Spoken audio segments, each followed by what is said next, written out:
पूनम का उल्टा हाथ बचपन से बेजान था, इसलिए उसके लिए जो भी रिश्ता आता था मना हो जाता था। ऐसे ही एक दिन फिर पूनम को देखने लड़के वाले आ गए। पूनम बिटिया तू चाय ले जा, बाकी मैं जा रही हूँ माँ। लड़की का एक हाथ खराब है, ध्यान से देखो। मदन जी खाना पीना तो होता रहेगा, हम बेटे से बात करके आपको कुछ दिनों में जवाब भेज देंगे। अच्छा अब हम चलते हैं। ठीक। पूनम के लिए एक और घर का रिश्ता मना हो गया था। वह बिना कुछ बोले बाहर चली जाती है। घर से बाहर निकलते ही वह थैला उठाकर सब्जी लाने के बहाने से जाती है। घर से निकलते ही वह फूट फूट कर रोने लगती है। मदन और बिमला भी बहुत दुखी होते हैं। पता नहीं मोहल्ले की सभी लड़कियों के हाथ पीले हो गए हैं। हमारी पूनम के भाग्य में ना जाने क्या लिखा है। जो भी लड़का देखने आता है इसके एक हाथ की खराबी की वजह से मना कर देता है।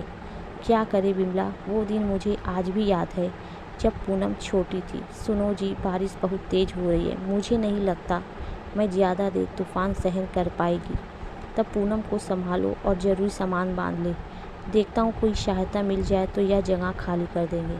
तभी आंधी तूफ़ान तेज़ हो जाता है और छत का छप्पर पूनम के ऊपर गिर जाता है। बिमला अचानक से चिल्ला पड़ती है, पूनम मेरी बच्ची, क्या हुआ तुझे?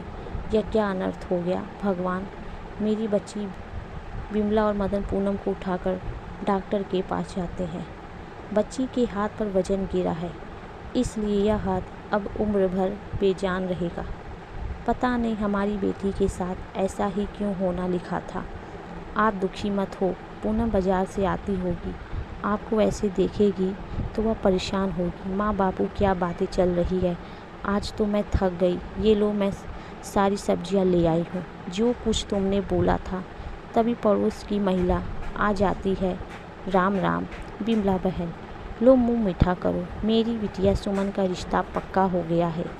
बहुत ही अच्छा घर परिवार मिला है, यह तो बहुत ही अच्छी बात है। सरोज बहन, मेरी पूनम के लिए भी तो कोई घर बताना। देखो बिमला बहन, कोई अच्छा लड़का तो मिलने से रहा, क्योंकि पूनम के हाथ की तकलीफ़ देखकर कोई भी लड़का हाँ नहीं करेगा। अच्छा अब मैं चलती हूँ, बहुत तैयारियाँ करनी हैं। सरोज चली जाती है। पूनम की माँ बिमला काम में लग जाती है। तभी एक फ़कीर द्वार पर आवाज़ लगाता है, कुछ खाने को दे दे माई। माँ, द्वार पर कोई फ़कीर आए हैं, मैं उन्हें कुछ खाने को दे देती हूँ।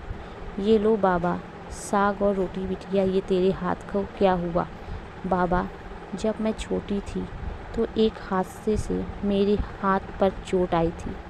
सब चिंता बाबा भोलेनाथ पर छोड़ दे। बच्ची देखना, यह हाथ बिल्कुल ठीक हो जाएगा।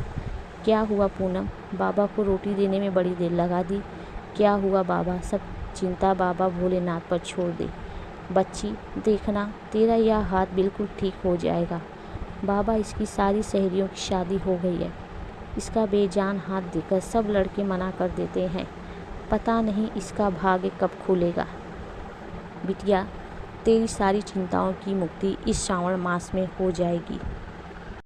तू भोले बाबा के सावन के सोमवार का व्रत धारण कर, भक्ति से पूजा कर। सावन का महीना भगवान शंकर को अति प्रिय है।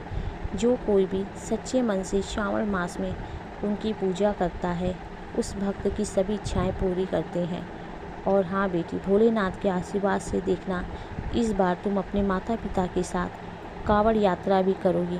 बाबा, मैं ये सावन के सोमवार व्रत जरूर रखूँगी।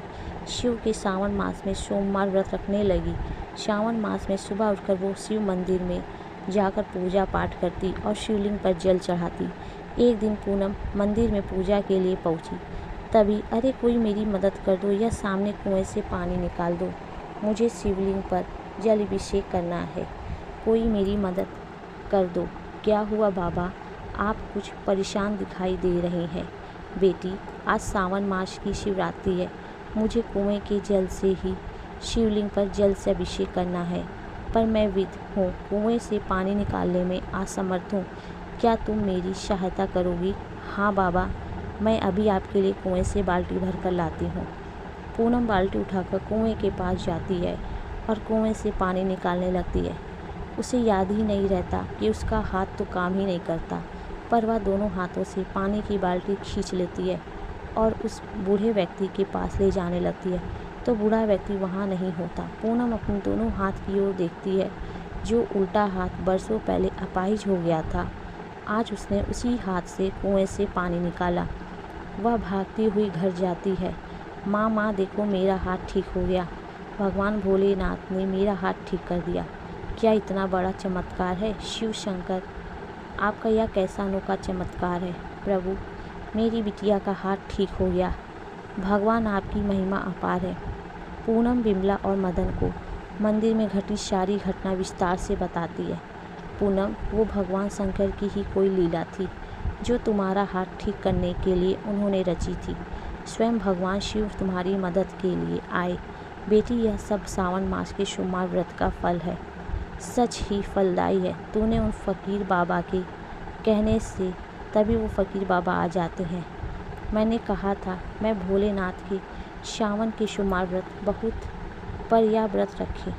आज यह चमत्कार हो गया ना बिटिया। भोलेनाथ के सावन के महीने की मान्यता बहुत है। तेरे सारे दुख दूर हो जाएंगे। भोले बाबा तुझे सदा खुश रखे। देखते ही देखते वह फ़कीर बाबा भी ओझल हो गए। पूनम के दुख दूर हो चुके थे। वह अपने पिता से कहती है, बापू, मैं भी कांवड़ यात्रा पर जाना चाहती हूँ, चलोगे ना? मुझे शिव जी का जल अभिषेक करना है। हाँ बेटी, हम कांवड़ का जल लेने जरूर जाएंगे। बम, बिमला और मदन पूनम को लेकर कांवड़ यात्रा के लिए जाते हैं। पूनम हरिद्वार से जल लाकर शिव मंदिर में शिवलिंग की पूजा अर्चना करती है। कुछ दिनों बाद मदन और बिमला एक अच्छा लड़का देखकर पूनम की शादी कर देते हैं। पूनम को एक शिव योग्य वर की प्राप्ति होती है। जय हर हर महादेव।